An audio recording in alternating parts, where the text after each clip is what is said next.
जी अस्सलाम वालेकुम, welcome to my YouTube channel. कल का जो हमने लेक्चर किया था स्टडी, वो था law of diminishing marginal utility, जिसके अंदर हम लोगों ने यूटिलिटी और उसकी कुछ टाइप्स जो हैं वो स्टडी की थी। फिर उसके बाद हम लोगों ने टेबुलर फॉर्म स्टडी की थी and then we studied the diagrammatic representations. तो आज लेक्चर नंबर 15 जो है स्टडी करेंगे हम कि अजम्पशंस जो हैं इस लॉ की वो कौन कौन सी हैं। अजम्पशंस कहा जाता है जी, फ़र्ज़ कर लें अगर ऐसा होता तो फिर ये लॉ जो है वो होल्ड कर सकता था। तो वो कौन कौन सी अजम्पशंस हैं। Number 1, suitable units of consumption. आप जब marginal law of diminishing marginal utility को स्टडी करेंगे तो उसके अंदर आपने ये अज्यूम करना है कि जो आप यूनिट्स ले रहे हैं कंजम्पशन के, वो सूटेबल होने चाहिए। वो सूटेबल कैसे होने चाहिए कि उनका साइज़ चेंज नहीं होना चाहिए। जैसे कल हमने एग्जांपल एक दी थी, मैंने आपको दिया एप्पल्स की एग्जांपल, तो उसके अंदर उसका ये है कि आप जो एप्पल कंज्यूम कर रहे हैं वो सब एप्पल्स जो हैं वो एक ही साइज़ के होने चाहिए, कोई बड़ा छोटा ना हो। नेक्स्ट है nature of product, it must remain same. Nature of product का मतलब है कि जो एप्पल आपने कंज्यूम किए, जो आपने कंज्यूम करने हैं, वो जो है उनका नेचर सेम होना चाहिए। अगर तो आप अच्छा एप्पल कंज्यूम कर रहे हैं तो वो सारे एक ही टाइप के होने चाहिए। ये नहीं कि एक जो है वो फ्रेश एप्पल लिया आपने, एक जो है वो थोड़ा सा रॉट एप्पल जो है वो आपने ले लिया, ऐसे नहीं होना। प्रोडक्ट ऑफ जो हमारा प्रोडक्ट का जो नेचर है वो चेंज नहीं होना चाहिए, वो सेम रहना चाहिए। Next, consecutive use of a product. ये नहीं कि एक एप्पल आपने सुबह खाया, एक जो है वो शाम को खाया। आपने जो प्रोडक्ट यूज़ करना है अपनी इस लॉ को होल्ड करने के लिए, चेक करने के लिए, तो उसका जो है कंसेक्टिव यूज़ करना है। एक एप्पल खाया, उसके बाद दूसरा खाया, तीसरा खाया, ताकि आपको पता चले कि मार्जिनल यूटिलिटी जो है वो डिमिनिश हो रही है और कितने जो है वो परसेंट जो है वो डिमिनिश हो रही है। Mental condition of consumer should not change. इस लॉ को होल्ड करने के लिए, यानी कि मार्जिनल यूटिलिटी ग्रेजुअली डिक्रीज़ करने के लिए जो मेंटल कंडीशन ऑफ कंज्यूमर है वो चेंज नहीं होनी चाहिए। इसका क्या मतलब है, देखिए अब जैसे कंज्यूमर को पता लग जाए कि जो एप्पल मैं कंज्यूम कर रहा हूँ वो मेरी सेहत के लिए बहुत अच्छा है, तो उसको जो है ये होना शुरू हो जाए कि चले मैं और ज़्यादा जो है वो एप्पल कंज्यूम कर लेता हूँ ताकि मेरी सेहत जो है वो ठीक हो जाए। लेकिन इससे क्या होगा कि ये लॉ होल्ड नहीं करेगा। इसके अंदर जो मार्जिनल यूटिलिटी है वो फिर इंक्रीज़ होना शुरू हो जाएगी अगर उसकी मेंटल कंडीशन कंज्यूमर की चेंज हो जाती है। तो इस लॉ को होल्ड करने के लिए मेंटल कंडीशन चेंज नहीं होनी चाहिए और ये मस्ट होना चाहिए कि एक एप्पल के बाद वो जब दूसरा एप्पल ले रहा है तो उसकी जो मार्जिनल यूटिलिटी है वो हमेशा डिमिनिश ही होनी चाहिए। जो लास्ट हमारे पास अजम्पशन है इस लॉ की, वो ये, income of consumer should remain constant. Apple उसने जो ख़रीदे हैं और एक एप्पल की प्राइस उसने, पर एप्पल की जो प्राइस है उसने पे की है, तो उससे जो है उसकी इनकम पे कोई असर नहीं पड़ना चाहिए। उसकी जो इनकम है वो कांस्टेंट रहनी चाहिए, तो तब जाके ये जो लॉ है ये होल्ड करेगा। जैसे फॉर एग्ज़ाम्पल इनकम से वो एक उसने 100 रुपीज़ के जो है वो एप्पल परचेज़ किए हैं, तो वो उनको जब कंज्यूम करेगा तो उससे उसकी मार्जिनल यूटिलिटी जो है वो डिक्रीज़ होना शुरू होनी चाहिए। यही है इस लॉ की जो है वो लास्ट असम्पशन है। अब इस लॉ की लिमिटेशंस क्या है। लिमिटेशंस का मतलब होता है कि इसके ऊपर कौन कौन सी आर्ग्यूमेंट्स हुई हैं।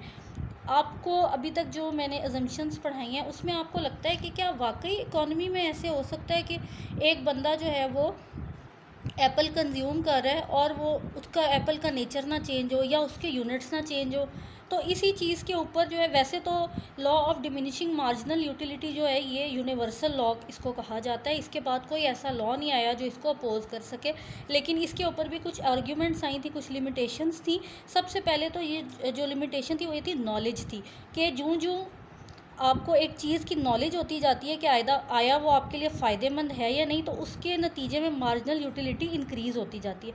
हमने देखा है कि हमने एप्पल कंज्यूम किया, एक किया, दूसरा किया, दूसरे के बाद हमारी पहले के बाद जो दूसरे की यूटिलिटी थी वो डिक्रीज़ हुई है। लेकिन नॉलेज में जब आपको किसी चीज़ की नॉलेज होती है, फॉर एग्ज़ाम्पल आपके पास डिग्रीज़ हैं, तो आपने देखा होगा कि एफएससी की डिग्री की वैल्यू मैट्रिक की डिग्री की वैल्यू से ज़्यादा है। तो उसमें क्या हो गया कि मार्जिनल यूटिलिटी जो होती है एफएससी की वैल्यू की, डिग्री की वैल्यू वो इंक्रीज़ होना शुरू हो जाती है। जबकि law of diminishing marginal utility में हमेशा मार्जिनल यूटिलिटी डिक्रीज़ होनी चाहिए विद द एडिशनल यूनिट, लेकिन इसमें जो लिमिटेशन है उसमें ऐसा नहीं है। फिर है हमारे पास money. More money increases marginal utility. आपके पास जितने ज़्यादा पैसे होंगे आपको और दिल चाहेगा चीज़ों को बाय करने का, तो उससे ये होगा कि जो भी गुड आप परचेज़ करें उसकी मार्जिनल यूटिलिटी कम होने के बजाय बढ़ना शुरू हो जाएगी। तो इस लॉ पे ये भी एक लिमिटेशन आती है। फिर है ऑस्टेंटेशन, शो ऑफ जो लोग करते हैं उनको ज़्यादा से ज़्यादा, जैसे फॉर एग्जांपल कपड़े ख़रीदने का लोगों को शौक़ होता है, तो वो क्या करते हैं कि जितने ज़्यादा वो कपड़े ख़रीदते जाते हैं उनकी जो शो ऑफ है, उनकी ऑस्टेंटेशन जो है वो बढ़ती जाती है। तो वो जो कपड़े ख़रीदने की एक मार्जिनल यूटिलिटी है वो डिक्रीज़ होने के बजाय वो इंक्रीज़ होती जाती है। फिर है हमारी hobbies, for example coins collection. कुछ लोगों को कॉइन्स कलेक्ट करने का बहुत शौक़ होता है, तो वो क्या करते हैं कि उनकी जो हॉबीज़ की वजह से वो कॉइन्स कलेक्ट करते ही जाते हैं, मार्जिनल यूटिलिटी डिक्रीज़ होने के बजाय इंक्रीज़ ही होती रहती है।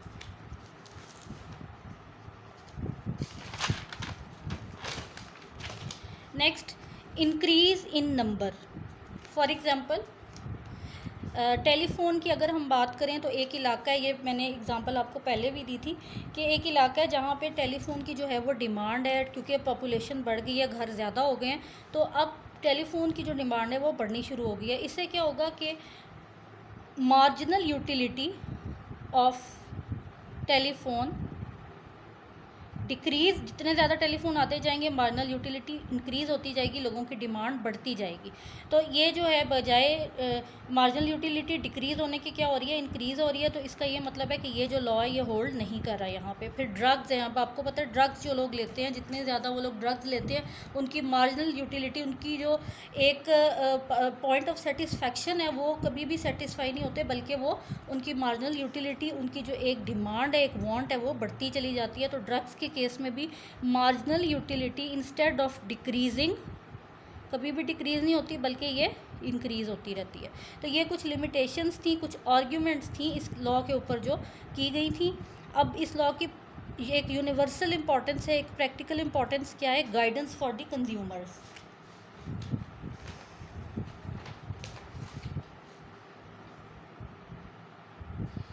Okay, guidance for the consumers का मतलब ये लॉ जो है ये कैसे अफेक्ट करता है कंज्यूमर के माइंड सेट पे, कि आप देखिए कि जो मार्जिनल यूटिलिटी है वो हमेशा प्राइस के इक्वल होती है। अब एक जो कंज्यूमर है उसने एक चीज़ बाय की है, वो बाय करता जा रहा है, उसकी जो मार्जिनल यूटिलिटी है वो उसके साथ साथ फिर डिक्रीज़ होती जाएगी। लेकिन एक पॉइंट ये आएगा कि वो मार्जिनल यूटिलिटी जब प्राइस के इक्वल हो जाएगी, यानी कि अब उसके पास मज़ीद पैसे नहीं हैं चीज़ बाय करने के, तो वो यहाँ पर आके स्टॉप कर देगा अपनी बाइंग को, और उसकी मार्जिनल यूटिलिटी जो है वो डिक्रीज़ होते होते प्राइस के इक्वल आके ज़ीरो हो जाएगी। ठीक, इसके बाद है base for law of demand.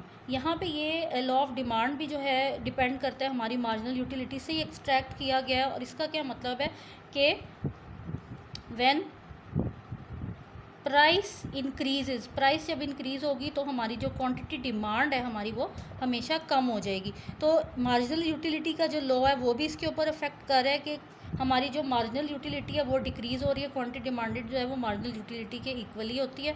तो प्राइस के इंक्रीज़ होने से मार्जिनल यूटिलिटी पे अफेक्ट हो रहा है।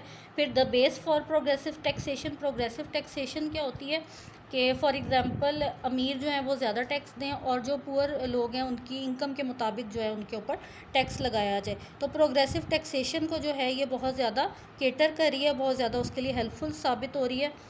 नेक्स्ट जो इस लॉ की एक इम्पॉर्टेंस है वो है base for equal distribution of wealth.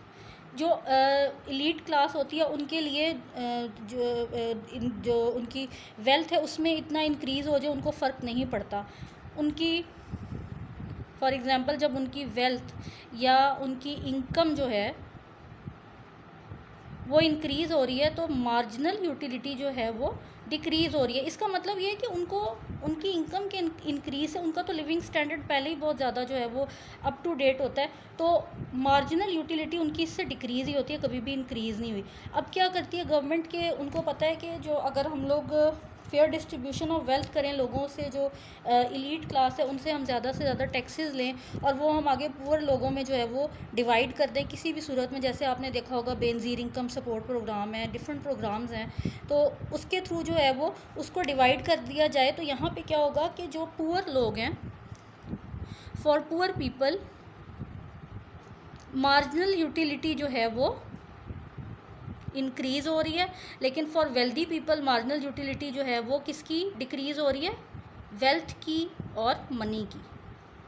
तो दोनों एक ऑपोजिट केसेस हैं और इसके अंदर दोनों में जो है वो law of diminishing marginal utility जो है वो अप्लाई हो रहा है। तो ये थोड़ा सा इसका जो लास्ट पार्ट कल रह गया था, एजम्पशंस, लिमिटेशंस, प्रैक्टिकल इंपॉर्टेंस, तो आई होप आपको ये पूरा लॉ जो है ये क्लियर हो गया होगा। अगर इससे रिलेटेड कोई क्वेश्चन है आपका, कोई क्वेरी है, तो you can ask in the comment section. So this is it for today. कल जो है we will do law of equimarginal utility. एक तो हमारी डिमिनिशिंग मार्जिनल जो है ये हमारा पहला लॉ है, और उसके बाद जो नेक्स्ट लॉ आ रहा है यूटिलिटी का वो है इक्वी मार्जिनल यूटिलिटी। तो वो इंशाल्लाह कल हम वो भी डिटेल में स्टडी करेंगे। आई होप आज का लेक्चर जो है आपको क्लियर हो गया होगा। So this is it for today. Thank you and अल्लाह हाफिज़।